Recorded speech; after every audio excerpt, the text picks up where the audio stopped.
नमस्कार दोस्तों, आप सभी का स्वागत है आज के मुख्य समाचारों में। जानेंगे आगे आज की तमाम बेहद बड़ी खबरें। जी हां दोस्तों, आप तक वो तमाम खबरें पहुंचाएंगे जो गोदी मीडिया नहीं दिखाता है। वो खबरें आप तक नहीं पहुंच पाती हैं, हमारे साथ जानिए इसी वीडियो में। तो दोस्तों, अगर आप हमारे चैनल पर नए हैं तो चैनल को सब्सक्राइब करके पास ही बने घंटे के आइकन को जरूर दबाइएगा। तो दोस्तों, पहली बड़ी खबर जो सामने निकल के आ रही है, कोरोनिल को लेकर भड़के ट्विटर यूजर्स, ट्रेंड कराया हैशटैग अरेस्ट रामदेव। दोस्तों, कोरोना के इलाज का दावा करने वाली दवा कोरोनिल को लेकर योग गुरु रामदेव एक बार फिर से विवादों में घिर गए हैं। सोशल मीडिया पर लगातार लोग रामदेव के पीछे पड़े हैं और रामदेव को गिरफ्तार करने की मांग कर रहे हैं। लोगों की नाराजगी केंद्रीय मंत्रियों डॉक्टर हर्षवर्धन और नितिन गडकरी से भी है, क्योंकि ये दोनों उस प्रेस कॉन्फ्रेंस में मौजूद थे जिसमें रामदेव ने कोरोनिल को लॉन्च किया था। पिछले साल जब कोरोना वायरस का संक्रमण चरम पर था, तब भी रामदेव कोरोनिल के जरिए कोरोना के इलाज का दावा करने पर फंस गए थे। भारत में डॉक्टर्स की सबसे बड़ी संस्था इंडियन मेडिकल एसोसिएशन ने डॉक्टर हर्षवर्धन से सवाल पूछा है कि वह आखिर किस तरह से एक झूठे उत्पाद को देश के सामने प्रमोट कर सकते हैं। और वहीं इस पूरे मामले पर लगातार लोगों में रामदेव के प्रति गुस्सा बढ़ता ही जा रहा है और इसी को लेकर ट्विटर पर हैशटैग अरेस्ट रामदेव भी ट्रेंड कराया गया। क्या दोस्तों, आप लोग भी ऐसे फ्रॉड बाबा की गिरफ्तारी का समर्थन करते हैं या नहीं? कमेंट बॉक्स में हाँ या ना में अपनी राय भी बताइएगा। अगर गिरफ्तारी का समर्थन करते हैं तो आप लोग भी लिखिए कमेंट बॉक्स में अरेस्ट रामदेव। वहीं दोस्तों, एक और खबर जानते हैं। यूपी के कई गांवों में बीजेपी नेताओं की एंट्री बंद। आचार्य बोले अभी चमचे खदेड़े जा रहे हैं, जल्द शहंशाह का भी नंबर आ जाएगा। दिल्ली में चल रहे किसान आंदोलन को समर्थन देने के लिए अब उत्तर प्रदेश में भी किसानों ने भारतीय जनता पार्टी के खिलाफ मोर्चा खोल दिया है। आलम यह बन चुका है कि अब कई गांवों में भाजपा के नेताओं और कार्यकर्ताओं की एंट्री बंद कर दी गई है। हाल ही में भारतीय किसान यूनियन के अध्यक्ष नरेश टिकैत ने मुजफ्फरनगर में आयोजित की गई एक महापंचायत में ऐलान किया था कि अगर किसी भी किसान ने भाजपा नेताओं को किसी भी समारोह के लिए आमंत्रित किया तो उसे दंड स्वरूप 100 लोगों को खाना खिलाना पड़ेगा। इस मामले में धर्म गुरु और सामाजिक कार्यकर्ता आचार्य प्रमोद ने ट्विटर के जरिए किसानों का समर्थन करते हुए मोदी सरकार पर तंज कसा है। उन्होंने ट्वीट करते हुए लिखा है कि गांव में घुसने पर अभी चमचों को खदेड़ा जा रहा है, एक दिन शहंशाह को भी गांव में घुसने पर रोका जाएगा। किसान एकता जिंदाबाद। बड़ी खबर है दोस्तों, एक और खबर की तरफ चलते हैं। बीजेपी ने अपनी माफिया राजनीति से एक और चुनी हुई सरकार को गिराया, ये कहना है कांग्रेस पार्टी का। मध्य प्रदेश के बाद महज एक साल के अंदर पौंडुचेरी की भी कांग्रेस की सरकार गिर गई और इत्तेफाक से दोनों ही राज्यों में पार्टी के कुछ विधायकों के इस्तीफे के बाद अल्पमत में आने के कारण सरकारें गिरी हैं। पौंडुचेरी के हालिया घटनाक्रम के बाद कांग्रेस ने आरोप लगाया है कि केंद्र सरकार उसकी चुनी हुई राज्य सरकारों को गिराने के लिए राष्ट्रीय एजेंसियों का दुरुपयोग कर रही है। पौंडुचेरी कांग्रेस के प्रभारी दिनेश गुंडू राव ने कहा कि बीजेपी शासित केंद्र सरकार ने CBI, income tax department, ED जैसी एजेंसियों का उपयोग कर हमारे विधायकों को धमकाया, उन्हें ब्लैकमेल किया। इतना ही नहीं, पार्टी ने यह भी आरोप लगाया कि करोड़ों रुपए देकर बीजेपी ने विधायकों की खरीद फरोख्त की है। दिनेश गुंडू राव ने आगे कहा कि वे जानते हैं कि हमारी सरकार ने केंद्र के असहयोग के बावजूद लोगों के लिए काम किया। बीजेपी ने अपनी माफिया राजनीति से चुनी हुई सरकार को अस्थिर किया है। ऐसा उन्होंने भारत के कई राज्यों महाराष्ट्र, कर्नाटक, मध्य प्रदेश आदि में भी किया। बीजेपी लोकतंत्र का सम्मान नहीं करती है। क्या दोस्तों, आप इनकी बातों से सहमत हैं या नहीं? अपनी राय बता सकते हैं कमेंट बॉक्स में। अगर सहमत हैं तो अभी लिखिए कमेंट बॉक्स में बीजेपी हटाओ देश बचाओ। वहीं दोस्तों, एक और खबर जानते हैं। नरसिंहानंद सरस्वती का विवादित बयान, बोले मुस्लिम को कहीं भी पढ़ा लो, रहता जिहादी ही है। पिछले कुछ दिनों से विवादित बयानों को लेकर सुर्खियों में बने रहे अखिल भारतीय संत परिषद के पीठाधीश्वर शिव शक्ति धाम के राष्ट्रीय संयोजक नरसिंहानंद सरस्वती ने एक बार फिर से बड़ा विवादित बयान दे दिया है। ये लगातार विवादित बयान देते ही रहते हैं। इन्होंने कहा कि मुस्लिम को कहीं भी पढ़ा लो, वो हमेशा ही जिहादी रहता है। इतना ही नहीं, वह पूर्व राष्ट्रपति अब्दुल कलाम को भी नंबर 1 का जिहादी बता चुके हैं।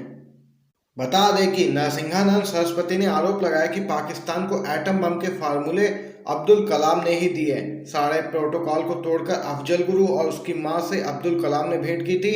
और वहीं सरस्वती ने दारुल उलेमा देवबंद एमयू में और जेएनयू पर निशाना साधा है। नरसिंहानंद सरस्वती ने कहा कि एएमयू ने ही भारत का बंटवारा करवाया था। दुनिया भर के वांटेड आतंकी एएमयू में ही पनाह पाते हैं।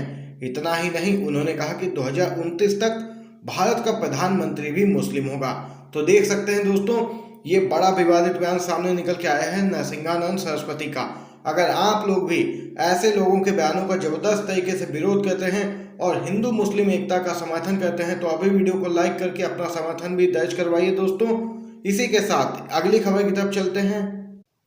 पीएम मोदी ने बंगालियों को रोजगार देने का वादा किया। पत्रकार ने पूछा, बाकी देश को दे दिया क्या?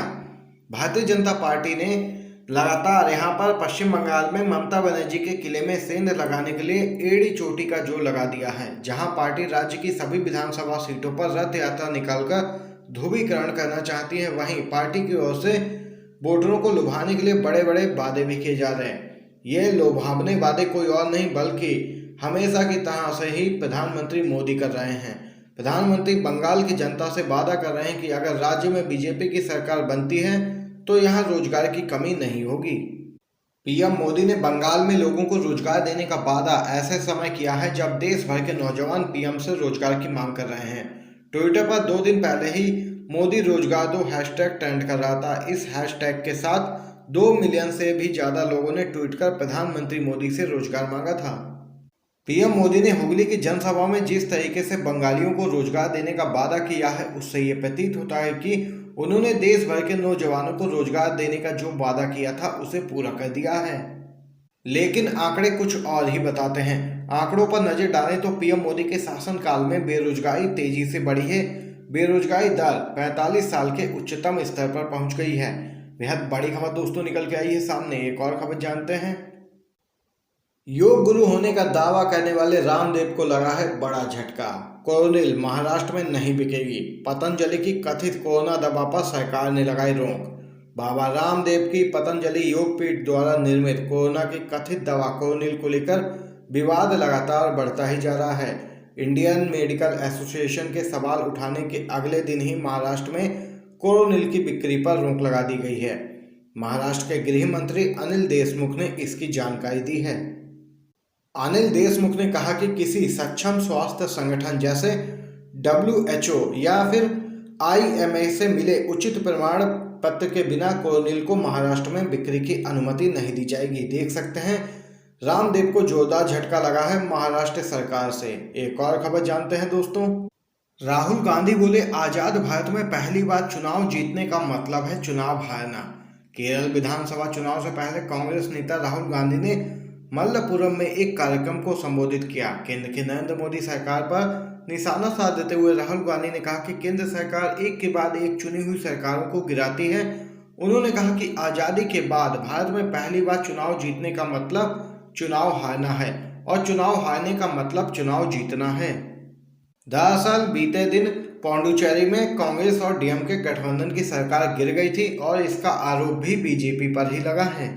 बता दें कि केंद्र शासित राज्य पौंडुचेरी में बीते दिन फ्लोर टेस्ट के बाद कांग्रेस की सरकार गिर गई थी। विधानसभा में मुख्यमंत्री नारायणस्वामी ने विश्वास मत खो दिया था। कांग्रेस के 5 विधायकों और सहयोगी डीएमके के 1 विधायक के इस्तीफा देने के बाद पौंडुचेरी में नारायणस्वामी की सरकार अल्पमत में आ गई थी।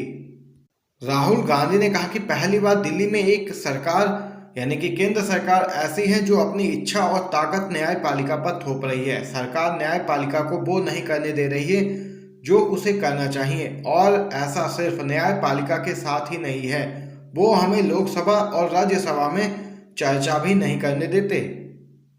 यहाँ पर यह बेहद बड़ी खबर राहुल गांधी की तरफ से निकल के आई है। एक और खबर की तरफ चलते हैं दोस्तों। किसान महापंचायत में राकेश टिकैत का बड़ा ऐलान। बोले, इस बार 40 लाख ट्रैक्टरों से होगी दिल्ली में रैली। दोस्तों, भारतीय किसान यूनियन के राष्ट्रीय प्रवक्ता राकेश टिकैत ने चूरू की किसान महापंचायत में एक बड़ा ऐलान किया है। राकेश टिकैत ने कहा कि अब की बार दिल्ली में 40 लाख ट्रैक्टरों की रैली निकाली जाएगी। साथ ही राकेश टिकैत ने यहाँ एक नारा भी दिया कि हल चलाने वाला हाथ नहीं जोड़ेगा। उन्होंने किसान आंदोलन लंबा चलने की बात करते हुए कहा कि यह किसानों की आज़ादी की लड़ाई है। देश की आज़ादी की लड़ाई 90 साल तक चली थी। उन्होंने कहा कि जब तक तीनों कृषि कानून वापस नहीं होंगे सरकार कमेटी से बात नहीं करेगी और जब तक एमएसपी पर कानून नहीं बनेगा तब तक लड़ाई जारी रहेगी। टिकैत ने महापंचायत में दिल्ली चलने का आह्वान करते हुए कहा कि दिल्ली को चारों तरफ से घेरा जाएगा। यहाँ पर दोस्तों आज की सभी बड़ी खबरें सामने निकल के आई थी जो मुख्य समाचारों में शामिल थी, आप तक पहुंचाई हैं। अगर आपको वीडियो पसंद